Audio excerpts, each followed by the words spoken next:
Ambati silks Kanchipuram sari store now in Vijayawada. Exclusive పట్టు saris, సల్వాస్ and lehengas.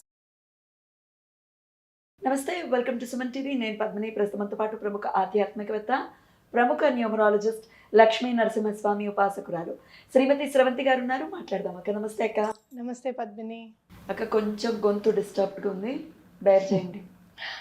మీరు కూడా అర్థమవుతుంది, నువ్వు మాట్లాడింది అర్థమవుతుంది, నీ గొంతు పోయిందని అర్థమవుతుంది, రెండు అర్థమవుతుంది. వైశాఖ మాసం వచ్చేస్తుంది. వైశాఖ మాసం చాలా చాలా విశేషవంతమైనటువంటి మాసం, సందేహం లేదు. వస్తూనే అక్షయ తృతీయను తీసుకొస్తుంది. అక్షయ తృతీయ రేపు 19వ తారీఖు ఆదివారం. మరి అక్షయ తృతీయని ఎలా చేసుకోవాలి, ఒక్కసారి మీ ద్వారా అక్షయంగా సిరి సంపదలు పెరగడానికి ఏదైనా మంచి మార్గం చెప్పండి. తప్పకుండా చెప్తాను పద్మిని. అక్షయము అని అంటే క్షయము కానిది, అంటే ఎప్పటికీ కూడా అయిపోకుండా ఉండేది అని అర్థం అనమాట. అందుకనే మనం చూసుకుంటే కనుక సింహాచలం అప్పన్నకు కూడా ఆ రోజే గంధం అరగదీసి పెట్టుకుంటారు, ఆ రోజే చక్కగా నిజరూప దర్శనం కూడా ఆ రోజు ఇస్తారు. అంటే ఆ ఒక్కరోజు నిజరూప దర్శనం చూస్తే మన కళ్ళల్లో నిలిచిపోయి స్వామివారు మళ్ళీ సంవత్సరం వరకు మనం చూసినంత ఫలితం లభిస్తుంది అని అర్థం. ఒకటే సంవత్సరం అంతా చందనంతోనే ఉంటారు. కప్పు అసలు ఇంకా ఆయన చాలా వేడిగా ఉంటారట, కోపంగా. ప్రహ్లాదుడు అడుగుతాడు అనమాట, స్వామి నేను వరాహ రూపం చూడలేదు, నాకు చూపించవా అని అడుగుతాడు. అప్పుడు స్వామివారి వరాహ రూపం కూడా దాలుస్తారనమాట. అటు లక్ష్మీ నరసింహస్వామి రూపము వరాహ రూపం కలిసి ఉన్నదే మనకి స్వామివారి రూపం అనమాట. కాబట్టి అలా చూపించినప్పుడు స్వామివారు ఏం చెప్తారు, ఆశీర్వదిస్తారన్నమాట. అందుకని ఆ కోపంలో ఉంటారు కదా, హిరణ్యకశిపుడిని చంపిన కోపంలో ఉంటారు కాబట్టి ఆ చల్లదనం అనేది స్వామివారికి ఉండాలి అనేది ఒకటి నాకు అనిపిస్తుంది. ఇక్కడ శివకేశవులకి ఇద్దరికి కూడా అభేదము. అసలు మళ్ళీ మనకి కప్పడం అంటే మామూలుగా ఎలా కదా, రౌండ్గా కూడా కప్పచ్చు, కానీ లింగ రూపంలో కప్పబడి ఉంటుంది అనమాట చందనం. ఆ చందనం కనుక ధరిస్తే చాలా మంచిది.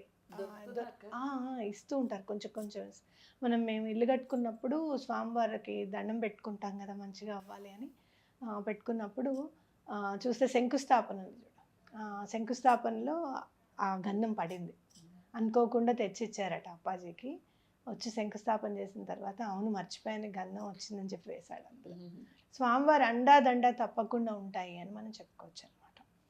అంటే క్షయము కానిది. అలా మనం చూసుకుంటే పరశురాముడు ఆ రోజే ఉద్భవించారు, గంగమ్మ ఆ రోజే భూమిపైకి వచ్చింది, మహాభారతం ఆ రోజే రచింపజేశారు, కృష్ణుడు ఇచ్చిన అక్షయ పాత్ర కూడా ఆ రోజు నాడే ద్రౌపది దేవికి ఇవ్వడం జరిగింది.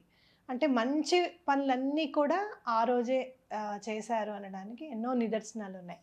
అన్నపూర్ణమ్మ కూడా ఆ రోజే ఉద్భవించారు. ఇలా చూసుకుంటే కనుక ఎన్నో మంచి విషయాలు ఒకటే రోజుకి టైఅప్ అయి ఉన్నాయి అన్నమాట.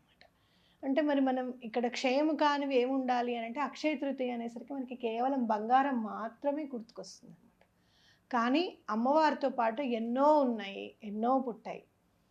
మనం చక్కగా ఆ రోజు పూజలో చక్కగా శ్రీఫలాలు కానివ్వు, లేకపోతే ఏకాక్షి నారీకేళం కానివ్వు, ఇలాంటివన్నీ తెచ్చుకొని పూజలో పెట్టుకోవడం కూడా చాలా మంచిది. ఆ రోజు ఉప్పు కొంటే మంచిది. ఆదివారం నాడు వస్తుంది కాబట్టి ఆ రోజే చక్కగా ఉప్పు ఎక్కువగా ఇంట్లో ఉండేటట్టు చూసుకోండి. మనం జనరల్గా ఏం చేస్తాము, 1 or 2 ప్యాకెట్స్ తెచ్చుకుంటాం, అట్లా కాదు, ఒక 4-5 ప్యాకెట్స్ తెచ్చుకొని పెట్టుకుంటే చాలా మంచిది. రాళ్ళు ఉప్పు అయినా పర్వాలేదు, మామూలుగా అది కూడా పర్వాలేదు. పింక్ సాల్ట్ అయినా, సైంధవ అయినా, ఏదైనా సరే. అంటే సముద్రం నుంచి వచ్చిన సీ సాల్ట్ అయితే చాలా మంచిది కాబట్టి రాళ్ళు ఉప్పు తెచ్చుకొని పెట్టుకోండి.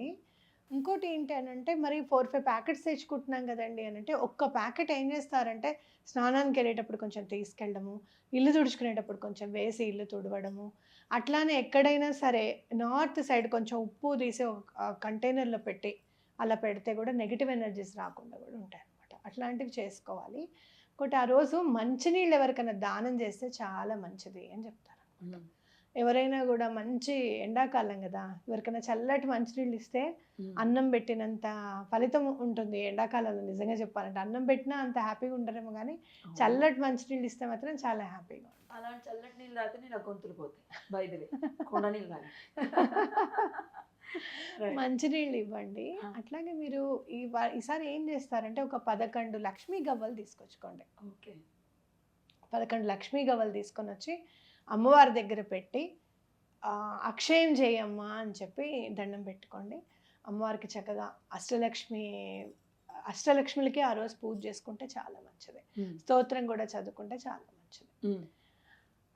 మనకి కనకధార స్తోత్రం ఉంది కదా, కనకధార స్తోత్రం చదువుతూ ఒక్కొక్క శ్లోకానికి ఒక్కొక్క పువ్వుని, అలాగే అమ్మవారికి చక్కగా పసుపు కుంకుమ పువ్వు ఒక నాణము అక్కడ పెట్టారనుకోండి, అది కూడా చాలా మంచిది. ఆ నాణాలన్నీ తీసుకొని మళ్ళీ బీరువాలో పెట్టుకుంటే కూడా చాలా మంచిది అనమాట. అమ్మవారికి ఇష్టమైన ఏవైనా చక్కగా స్వీట్స్, పాలతో చేసిన స్వీట్స్ ఏవైనా ఇష్టం అమ్మవారికి.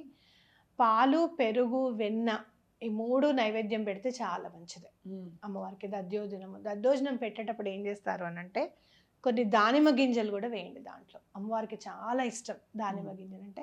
ఇంకా మందార పూలు దొరికితే చాలా అదృష్టవంతులు అని చెప్పుకోవాలి. లేదు అంటే కనుక ఎర్ర గులాబీలతో పూజ చేసుకున్నా కూడా చాలా మంచిది. అద్భుతం. మేనిఫెస్టేషన్స్కి కూడా ఇటువంటి రోజుల్ని విశేషంగా వినియోగించుకోవాలనేది తెలిసిందే. అక్షయ తృతీయ రోజు ఎలా మేనిఫెస్టేషన్ చేసుకోవచ్చు? ఏదైనా సరే మన దగ్గర ఉంది అని అనుకోవడమే మేనిఫెస్టేషన్లో మనం నేర్చుకున్నది. చిన్నప్పటి నుంచి కూడా బియ్యం నిండుకున్నాయని, పసుపు ఏదైనా రాసేటప్పుడు, సరుకులు రాసేటప్పుడు పసుపు కుంకుమ అని, లెక్క పెట్టేటప్పుడు లాభం అని అనుకొని లెక్క పెట్టడము. చాలామంది ఇళ్లలో 6 తర్వాత 7 అనకుండా ఉన్న వాళ్ళని కూడా చూసాను. 6ని 1 అని లెక్క పెడతారు. 7 అంటే 7వ మన అర్థం వస్తుందని 1, 2, 3, 4, 5, 6, 6ని 1, 8 అని అంటారు. అంటే మాట్లాడేటప్పుడు ఎక్కడ కూడా నెగిటివ్ వర్డ్ రావద్దు. అలాంటి అవసరమే అలాంటి మాట స్ఫురణకు వస్తుంది. 7 అనగానే ఏడవడం గుర్తుకొస్తుంది కాబట్టి అలాంటి స్ఫురణకు అసలు రాకూడదు మనకి అని చెప్పి కూడా మన వాళ్ళు అంత పాజిటివిటీని నింపారు మనలో, అవునా కదా. కాబట్టి మీరు ఈసారి అక్షయ తృతీయ నాడు నితిక మ్యాజిక్ బిగిన్ నౌ అని చదువుకుంటే కూడా చాలా మంచిది. నితిక చాలా హెల్ప్ చేస్తుంది. మొన్న మధ్య కూడా ఒకళ్ళకి ఫంక్షన్ పెట్టుకున్నామమ్మ, ఎలా అరేంజ్ అవుతాయో నాకు అర్థం కావట్లేదు అని అంటే, నితిక మ్యాజిక్ బిగిన్ నౌ అని చెప్పి తప్పకుండా చదువుకోండి. తప్పకుండా ఎటువంటి పరిస్థితుల్లోనూ మీకు అమౌంట్ రావడానికి అవకాశం ఉంటుందని చెప్పడం జరిగింది. అలాగే కనకధార స్తోత్రం మన జీవితంలోకి ఎలా వచ్చింది అని చెప్పి మీ పిల్లల్ని కూర్చోపెట్టి అక్షయ తృతీయ నాడు చెప్పండి. అసలు అమ్మవారు ఎలా అనుగ్రహిస్తారు, ఈ కనకధార స్తోత్రం మనకి ఎలా వచ్చింది అనేది కూడా చెప్పండి. అట్లాగే అమ్మవారికి కొన్ని పులుకుకి సంబంధించినవి ఏవైనా సరే, చింత చిగురు వస్తుంది, నిమ్మకాయలు వస్తున్నాయి, ఉసిరికాయలు అడప ఎక్కడో దొరుకుతూనే ఉన్నాయి, మామిడికాయలు, ఇలాంటి పులుపుకి సంబంధించినవి ఏవైనా సరే మనము నైవేద్యం పెడితే చాలా మంచిది అనమాట. చాలా చక్కగా తెలియజేశారు.